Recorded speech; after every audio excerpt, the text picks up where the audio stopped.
नमोस्तोचार श्री निमित्त हेंगड़े हैदराबाद से आपके श्री चरणों में अपनी शंका रख रहे हैं।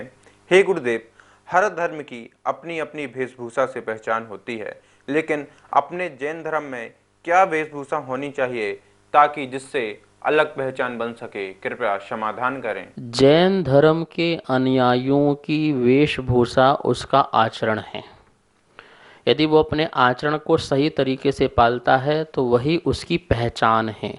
विश्व में वो कहीं भी जाए, यदि वो आचरण से नीचे गिरता है तो वह अपनी पहचान खोता है और अपने जैन धर्म में भी कलंक लगाता है। जैन धर्म शुद्ध है, पर तेरे कारण कलंक लगता है यदि तू इस प्रकार से आचरण विहीन होता है। तो कैसा आचरण आपको रखना है? सूर्य उदय के बाद ही भोजन करें और सूर्य अस्त होने के पहले भोजन को छोड़ दें। बस यही तुम्हारी पहचान है, ये तुम्हारा आचरण है। आप दसों के साथ बैठिए, मीटिंग कीजिए, पार्टी कीजिए, लोगों के साथ जाइए। जब आप उनके साथ रात को भोजन नहीं करेंगे, जैन साहब आप भोजन क्यों नहीं ले रहे हैं? बस भैया हम रात्रि भोजन नहीं करते हैं। बस तुम्हारी पहचान हो गई, तुम्हारा नाम हो गया, तुम्हारा धर्म बच गया। और तुम्हें किसी प्रकार का वेशभूषा बनाने की जरूरत नहीं है कि मेरा पट्टा ऐसा लगा के बैठूंगा, मैं कटार रखूंगा, मैं ये रखूंगा, मैं धोती पहनूंगा, मैं पगड़ी लगाऊंगा। ये बाहरी वेशभूषा बनाने की आवश्यकता नहीं है। बाहरी वेशभूषा तो रहे, लेकिन आचरण ना रहे तो क्या फिर? आचरण से व्यक्ति की पहचान होना चाहिए। और जैन धर्म में जैन समाज महावीर के अनुयायी आचरण पर विश्वास रखने वाले होना चाहिए। यदि वो एक ही बात मान जाएं, कौन सी बात मान जाएं? कि सूर्य उदय के बाद ही हम भोजन करेंगे और सूर्य अस्त होने के पहले ही भोजन करेंगे। सूर्य अस्त हो गया फिर हम भोजन नहीं करेंगे। आप वर्ल्ड में कहीं भी जाओ, जैन अजैनों के बीच में बैठ जाओ, किसी पार्टी शार्टी के बीच में बैठ जाओ और अलग से आपकी पहचान हो जाए कि भाई साहब ये जैन हैं। आपको एक बात बताता हूँ। एक महावीर शास्त्री जी हैं, वह विदेश में प्रवचन करने के लिए जा रहे थे। तो एयरपोर्ट में वहाँ पे बैठे और उसके बाद क्या बोलते हैं, उनको जो फ़्लाइट आई तो फ्लाइट में बैठ गए। एयर होस्टर उनके पास आई, सर कुछ लेंगे? बोले नहीं। फिर दोबारा आई, तिबारा आई, ऐसे कई बार आई, सर आप कुछ तो लीजिए। बोले नहीं मैं नहीं लूँगा। तो उन्होंने अपने आप बोला क्या आप जैन हैं? बोले हाँ मैं जैन हूँ। बोले सारे जैन ही ऐसे करते हैं, अपना ही टिफिन लेके आते हैं, अपना ही भोजन लेके आते हैं, हमारे यहाँ से कुछ लेते ही नहीं हैं। देखिए ये होती है पहचान, ये होती है पहचान। आपके आचरण से आपकी पहचान होती है। आप बाहर का नहीं खाते हैं, अपना हाथ के घर का बना हुआ भोजन खाते हैं और रात्रि भोजन नहीं करते हैं। इससे आपकी वेशभूषा बनती है और ये असली वेशभूषा है। इससे आपका आत्मकल्याण भी हो रहा है, जीव की रक्षा भी हो रही है। इसलिए अपनी पहचान को खोना कभी नहीं। नमोस्तोचार श्री साधना जैन मुरादाबाद से आपके श्री चरणों में अपनी शंका रख रही हैं। हे गुरुदेव, श्री देवी, हरि देवी, कीर्ति देवी जो आदि देवियां होती हैं, वह कौन से देव की होती हैं? कृपया समाधान करें। ये देवियों के जो नाम हैं, पद्म देवी, श्री देवी, हरि देवी, कीर्ति देवी, बुद्धि देवी, ये नाम आपने सुने होंगे। और ये जो हैं पहाड़ों में, और जो पहाड़ों में जो सरोवर आदि बने हैं उनमें कमल हैं, उन कमल में निवास करने वाली होती हैं। और ये जो देवियाँ होती हैं वैमानिक देवों की ही देवियाँ होती हैं, ठीक है ना। उसमें कोई सामानिक देव की, कोई पारिषद देव की, इस प्रकार की देवों की जो हैं देवियाँ होती हैं। और ये जो देवियाँ हैं पृथ्वी लोक में ही रहती हैं, पृथ्वी लोक में ही पहाड़ों में, द्वीपों में, सरोवर आदि के कमलों में इस प्रकार से निवास करती हैं। भगवान की जो माता होती हैं उनके गर्भ शोधन आदि में आती हैं। और भी ऐसी देवियां होती हैं जो कुमारी होती हैं। निरुपभोग देवियां भी होती हैं जो भोगी नहीं गई हैं देवों के द्वारा, वो भी वैमानिक जाति की देवियां होती हैं।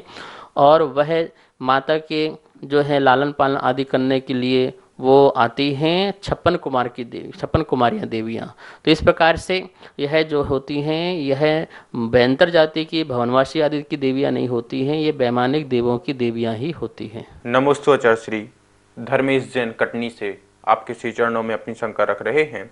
हे गुरुदेव, देवशास्त्र गुरु पूजन में दो शब्द आते हैं जयमाला में, चौकर्मन की नाश या कर्मज की 63 प्रगति नाश। इन दोनों में कौन सा शब्द सही है? कृपया समाधान करें। देवशास्त्र गुरु की जयमाला में यह पंक्तियाँ आती हैं, चहु कर्मन की 63 प्रगति नाश।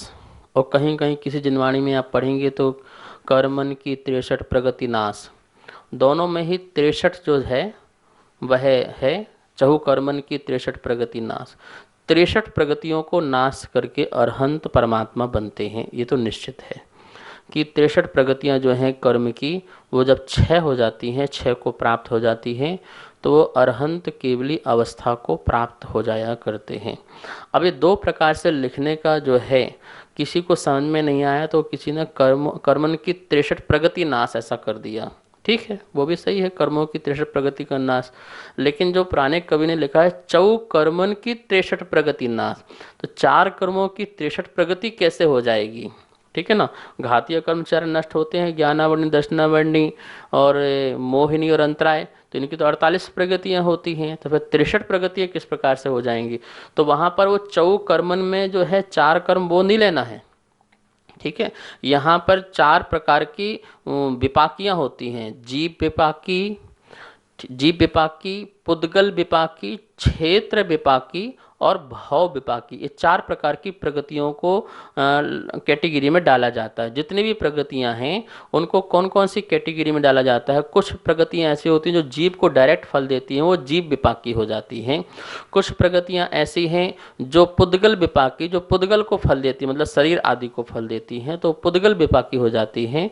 कुछ क्षेत्र विपाकी होती हैं, जब एक स्थान से मरण करके दूसरे स्थान पर जाते हैं जन्म लेने, तो बीच में जो है वो क्षेत्र विपाकी हो जाती हैं। और एक भाव विपाकी की उसी भाव में ही वह चीज मिलना ही मिलना है, वो फल प्राप्त होना ही होना है, उस भाव की ये विशेषता होती है, वो भाव विपाकी नाम की प्रगतियां होती हैं। तो यहाँ पर ये 4 चीज लगाना है, कौन कौन सा, जीव विपाकी, पुद्गल विपाकी, भाव विपाकी और क्षेत्र विपाकी, ये 4 कर्म। इनमें से 4 कर्म से निकालेंगे प्रगति, तो 63 प्रगति निकल के आ जाएंगी। कुछ प्रगति भाव विपाकी प्रगति ज़्यादा होंगी, और पुद्गल विपाकी में कुछ नाम कर्म की प्रगतियां भी आ जाती हैं, और भाव विपाकी में आयु कर्म की आ जाती हैं, और क्षेत्र विपाकी में जो गत्यानुपूर्वी हैं वो आ जाती हैं। तो इस प्रकार से टोटल करते हैं तो वह 63 कर्म प्रगतियां बन जाती हैं, और इन 63 प्रगतियों के नाश से अरहंत अवस्था को प्राप्त करते हैं। ऐसे अरहंत देव को हम नमस्कार करते हैं। तो यहाँ चौ कर्मन का अर्थ ये लेना, ना कि ज्ञानावर्णी, दशनावर्णी, मोहिनी, अंतराय, ऐसा नहीं लेना, क्योंकि उससे अर्थ नहीं बैठ पाएगा। तो जो कवि ने लिखा है चौ कर्मन की प्रगति 63 नाश, उसी को ही बोलना चाहिए और इसी को अर्थ को हमको समझना चाहिए।